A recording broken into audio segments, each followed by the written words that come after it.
You go to our website, jblfinancial.com. You can click on the little pop-up box on the left-hand side that comes up, give us your email address, or scroll to the middle of the page, click Sign Up, and we will send it out to you every single month. And there are lots of ways to get in touch with us, isn't there, Aaron? That's right. You can also log onto our Facebook, which you might want to do right now because we are conducting our very first ever Facebook poll. Wonderful. What's our poll? Would you be interested in hearing Jeff speak to your business about the power of radio to make money? Woohoo! I don't know. I would. You would be interested in hearing yourself talk? Yeah. Okay, now I'll be done being mad now. Okay. That was a good one. That usually happens while I'm on the air. You're not going to hear myself at this particular moment. And you know what's even more fun? What's that? If somebody wanted to hear Aaron. Oh, I could talk about the power of you to help people make money on radio. Is that what? No, I was going to say what you could talk to them about is a very important subject. We know folks have lots of questions, and you're seeing tons of them about how do they make that transition from company health insurance to Medicare. That's right. Some are ready, some aren't. The question is, do they go on their spouse's plan? Do they go on COBRA? What happens about after that's done? Have I missed my enrollment in Medicare? How do I avoid all that good stuff? That is very true. And you know what's neat is that Erin is a very good speaker, as you can tell, a little better than her dad. Oh, now you're just rubbing it, you're just laying it on thick now. Well, I'll still stay your daughter. It's fine. Thank you. And that's why I'm going to take Tom's question, because he has a question about health insurance. Tom, good morning. Welcome to the show. Good morning. Yes, I do have a question about health insurance. I'm self-employed, and I have a small group policy for myself, my wife, and one employee. Great. And it's gotten so expensive. Do I have any other options other than the unaffordable care? Yes, you have the Affordable Care Act would unfortunately be the only other option, and really, I think you've probably done the math and found that even though your group health insurance plan may be more expensive than you'd like, you're able to take those premiums out of your check pre-tax. The benefits are probably better than what you found available in Missouri or Illinois. There are not very many plans, only 10 in Missouri this year for individuals before they're 65 years old. But what you can do is you're always able to shop your group health insurance to see if you'd like a different plan design or a different company. Because you're a small group, there's no medical underwriting for you to switch, so you don't have to worry about medical questions or seeing a higher rate than what's quoted. Tom, let me ask a question here. What is the current deductible under your plan? It's very, very, very low. Okay. So and I couldn't, I don't, by low I mean, I should know that answer off the top of my head. That's okay. Is it 1,000? Yes. Okay. So probably somewhere in that neighborhood. I'm good, right? You just guessed. No, I can tell. When somebody says Tom just let you have that. No, when Tom said, when people say it's low, I mean 10 years ago they would have said a 500 deductible. Today is saying 1,000. Tom, I would say that what you might benefit from, and I'm assuming you're working with a broker, you have one today, is maybe Correct. Take a look at a higher deductible plan. This is something that we did for clients many, many years ago. 30 years ago. Before color TV. Yeah, it's actually fun.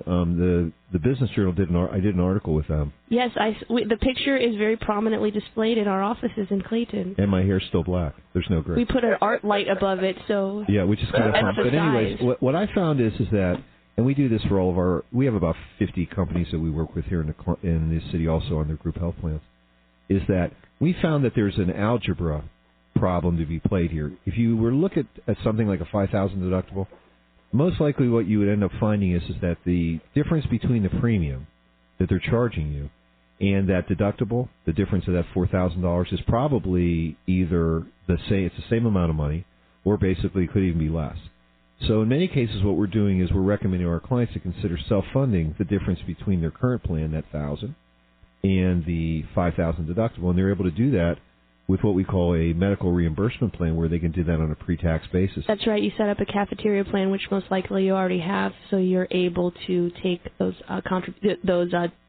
premiums pre-tax from your employees. And then when you go and reimburse the people back for the difference in that deductible because it's under a plan, what happens is that they don't pick that up as income and you get to write it off like it was a health premium. So I was going to say that would be something you might want to consider, especially as, if and when your renewal should be coming up right now. Almost everybody renews in January. It is, yeah. Yes. It's due. Okay. I think it's January 1st or something. Well, what cool. about health savings plans? Is that? Well, so if you would like to attach a health savings account to your health insurance plan, you have to choose a plan that is HSA compatible. So when you're working with your broker, you might want to suggest that he or she show you a few options that allow you to add an HSA component to your group health insurance plan. Tom, I would tell you that I've done the math on this for many years, actually even before Aaron was born, and found out that the numbers do work out. And so we've been doing this for almost 30 years. So if you're not getting that kind of feedback, call Aaron. Yeah, call your office. You better believe it. We love to do that. We do work with small groups. And the cool part is that, as you know, because we're retirement coaches, we're also able to help folks with their retirement planning as well, especially with small employers and maximizing what they can do with their, small. And really on the group health insurance side, since we work with about 50 small companies in the area, we have a dedicated individual in our office that helps with enrollment, claims problems, open enrollment time when the renewal comes around, so it really becomes like you have an HR department. So again, obviously you know our number, 314-863-0008, or do it the easy way. Go to our website. JBL Financial. That's the hard way for me. I'm old. Okay, well, it sounds like you're a grown-up, which is cool. So, yeah, go to our website, sign up, and hit contact us, and send us a little note here, and we'll be happy to give you a call. So, again, thanks so much. Thank you very much. Hey, enjoy your Thanksgiving, please. Alan's got a question about healthcare, too. Alan, good morning. Good morning. Thanks for taking my call. You're very welcome. I have a daughter who is on a COBRA plan. It's a traditional healthcare plan with, deductibles and most things covered. She was full-time, and when she quit that job, she took the COBRA. She since has taken a part-time job, and they offer something called essential health care, and it's fair coverage with really high deductibles.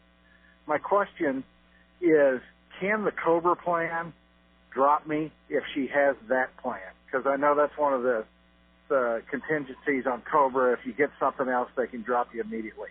They're not comparable plans at all. No, she has access to 18 full months of COBRA. Yeah, even if she has access to the alternative. Yeah, that's federally mandated, so there isn't any they can drop us stuff. Okay. In their documents, though, they do reference if you have another plan, we can drop you, if I'm reading it correctly. So if she has the option for another plan and she takes it. Well, if she takes it, then the COBRA is gone. As soon as you leave COBRA, you're not able to enter it again. But she has access to be enrolled for the full continuous 18 months. Yeah, I think the answer to your question, you're right. The answer to your question is you can't be in two plans at one time, so they could drop you. So they could drop her, even though the plans are not. Right. Well, I mean, the fact is that you want to be dropped, and again, you need to do the math here. The COBRA that she's paying for is after tax. The coverage that she was receiving through work, most likely she can do through payroll deduction pre-tax. So there's a big difference. Also, if you take usage is a question here. Sure. Because take that premium difference and bank it and figure out what the difference is between those two plans. That's the algebra that we do.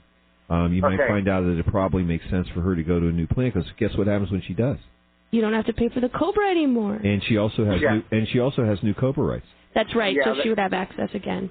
That's true, and one of the reasons I'm asking is there's potential here for a lot of necessary expenses to be covered. So also the other issue that I think you might run into, Alan, is if she